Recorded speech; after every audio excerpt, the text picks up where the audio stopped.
আবারও 12 নম্বর জাতীয় সড়কে পথ দুর্ঘটনা। এবার নিয়ন্ত্রণ হারিয়ে 12 নম্বর জাতীয় সড়কে উল্টে গেল পণ্য বোঝাই মোটর ভ্যান। অল্পের জন্য রক্ষা পেল মোটর ভ্যান চালকের প্রাণ। সূত্রের খবর, এদিন সকালের দিকে রানাঘাটের দিক থেকে কৃষ্ণনগরগামী একটি পণ্যবাহী মোটর ভ্যান ফুলিয়া বাসস্ট্যান্ড সংলগ্ন এলাকায় নিয়ন্ত্রণ হারিয়ে রাস্তায় উল্টে যায়। ঘটনায় গুরুতর আহত হন মোটর ভ্যান চালক। পরে স্থানীয় মানুষ ও পুলিশের সহযোগিতায় চালককে স্থানীয় ব্লক প্রাথমিক উপস্বাস্থ্য কেন্দ্রে নিয়ে যাওয়া হয়। যদিও এই ঘটনায় সাময়িকভাবে জাতীয় সড়কে যান চলাচল স্বাভাবিক হয়ে যায় পুলিশ ও স্থানীয়দের তৎপরতায়।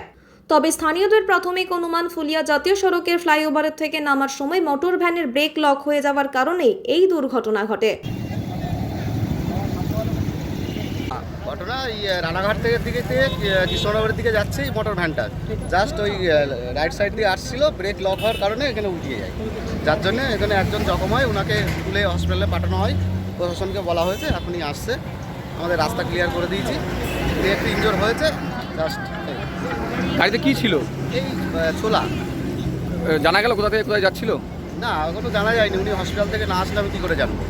কোথায় হয়েছে ঘটনাটি? এই ফুলিয়া ব্রিজ থেকে নামার মুখে। এই জায়গাটার নাম? এই জায়গাটার নাম ফুলিয়া চটকাতলা বাস স্ট্যান্ড। ঘটনা হয়েছে ঘটনা এই জাস্ট মোটামুটি আপনার এই 10টা 17 নাগাদ। কি নাম আপনার? আমার নাম নির্মল ঘোষ। আপনি স্থানীয় বাসিন্দা তো? না, আমি স্থানীয় বাসিন্দা না, আমার বাড়ি বেলেমাঠ। আমি জাস্ট এখানে একটা কাজের জন্য এসেছি, এসে দেখি এরকম অ্যাক্সিডেন্ট হয়েছে, জাস্ট এসে আমি হেল্প করলাম।